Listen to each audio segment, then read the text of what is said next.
Ok, bonjour à tous. Donc aujourd'hui, j'ai décidé de vous parler d'un vélage. Là, vous voyez, on a Jal ici, qui est une belle génisse qui a à peu près 2 ans et demi, à peu près 30 mois. Et ça se voit pas encore trop, mais aujourd'hui, elle va faire son veau. Et donc on va essayer de regarder ça. Bah oui, mes mères. On va essayer de vous montrer ça. Donc, premier signe, voilà, on voit là, elle a la queue levée, elle a des grosses contractions. Et elle tourne un petit peu en rond et c'est pas encore ce qui lui arrive parce que c'est la première fois qu'elle fait un veau. Et donc voilà. Et donc on va voir ensemble, et oui mes mères, on va voir ensemble les signes qui permettent de savoir pour nous quand est-ce que l'animal va véler. Et puis on va essayer de voir, si ça se trouve c'est un vélage qui va se passer tout seul, sans aucun souci, elle va le faire toute seule sans qu'on ait besoin de l'aider. Et puis si ça se trouve on aura besoin de l'aider, ne pousse pas toi. Voilà. Alors, comme signe qui nous permettent de savoir quand est-ce que la vache va véler, donc on a déjà on sait quand est-ce que la vache a été soit inséminée, soit saillie. Et donc on sait quand même pour les prix Holstein que c'est à peu près 9 mois et 1 semaine après qu'elle va faire son veau. Donc ça c'est qu'une date indicative. Normalement elle s'est prévue, donc aujourd'hui on est le 8 mai, elle s'est prévue pour le 12 ou le 13 mai. Selon les dates. Mais avant toute chose, c'est pas les dates qui font, c'est les signes, les signes. Donc on voit sa mamelle là qui est bien gonflée, qui est prête à faire plein de lait. Quelquefois juste avant le vélage, on voit même un petit peu de lait qui pointe sous les trayons. Et là si on regarde bien, il y en a un petit peu. Donc ça c'est un signe de vélage imminent. Et puis elle a aussi son ligament qui est là entre la queue et les ischions. Ce ligament qui se dilate pour permettre au bassin qui est là de pivoter comme ça pour faire passer plus facilement le veau. Et donc quand le ligament là est totalement relâché, ça veut dire que le vélage il est imminent, il est dans les 24 à 36 heures. Donc là on va la laisser un petit peu tranquille parce que elle est un peu stressée. Arrête. Elle est un petit peu stressée la mémère, donc on va la laisser tranquille pour qu'elle fasse ça, et puis je vais venir la voir à peu près toutes les demi-heures ou toutes les heures. Après il faut quand même que je prenne le temps de manger, mais pour voir où est-ce qu'elle en est. Alors le petit veau, il va sortir donc par la vulve de la vache, comme tout mammifère, et il va sortir a priori, dans 90% des cas ça se passe comme ça, il va sortir la tête en avant avec les pattes comme ça.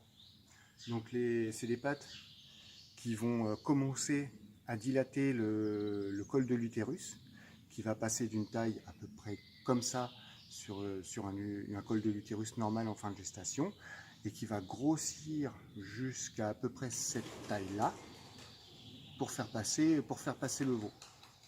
Et donc c'est ce temps-là qui est le temps le plus long, c'est ce temps-là qui va durer plusieurs heures pour que ce col de l'utérus, qui est une sorte de gros élastique naturel, puisse se dilater, s'affiner et se dilater pour laisser la place au petit veau de sortir. Et ensuite, c'est pareil, la vulve va se détendre pour laisser passer, c'est à peu près simultané. Et c'est très important de laisser la vache faire son travail le plus longtemps possible sans tirer sur le veau, parce que si on tire trop tôt sur le veau, souvent on essaye de faire ça dans le but d'aider la vache pour que ça aille plus vite et être rassuré pour la santé du veau, mais ça arrive qu'on intervienne trop tôt. Qu'on tire trop tôt, et c'est dans ces cas-là qu'on risque d'abîmer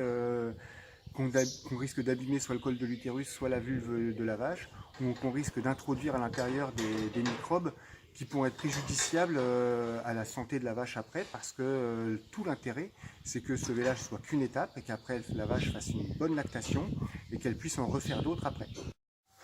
Ok, donc là il est 12h50, ça fait 1 heure que je suis pas venu, on va voir. Ah, il y a quelque chose. Voilà. Donc on voit à poche des os avec une petite patte. Regardons, vu là, ça ressemble à une patte avant, c'est une patte avant.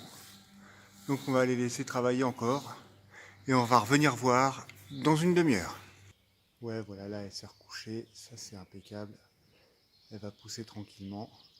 Voilà, donc là on est revenu, la poche des os s'est rompue, c'est ouvert. Et puis elle est encore en train de pousser, on va la laisser encore un petit peu pousser. Mais vu que les pattes sont assez grosses, je pense qu'il va falloir l'aider un petit peu.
Allez,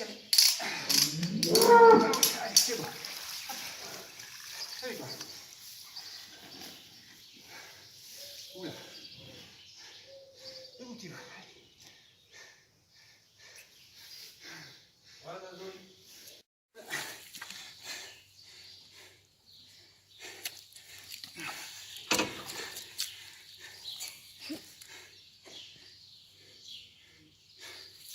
Et où est bon?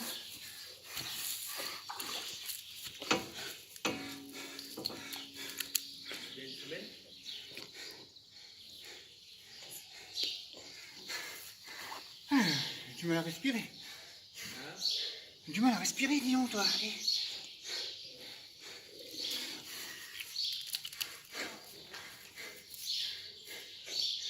Allez. Ne laisse pas, allez, allez. Allez. Eh bien.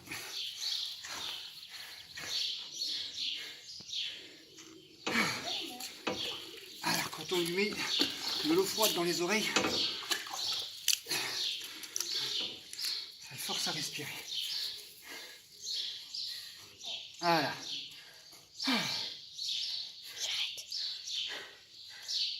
J'arrête. Non. Déjà, on va lui présenter son petit veau.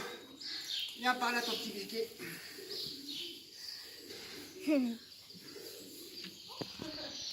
Voilà.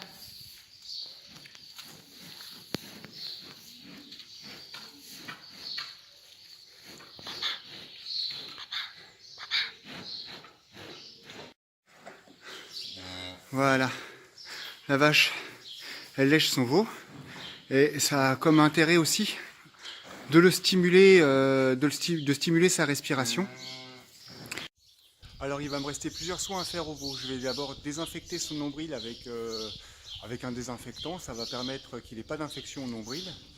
Et puis la vache, donc Jalici, elle va aller à la traite ce soir.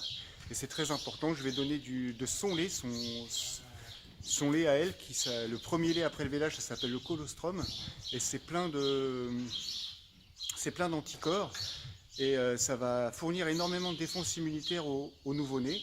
Donc là, dans 4-5 heures, la Jalici, la vache qui vient de véler, va aller en salle de traite et je vais récupérer son lait à elle pour donner au petit veau. Et après, la petite femelle qui vient de naître, je n'ai pas encore vraiment de nom à lui donner, mais la petite femelle qui vient de naître va bien partir dans la vie. Ah, et on essaye de se lever. C'est pas facile, hein. J'adore voir ça.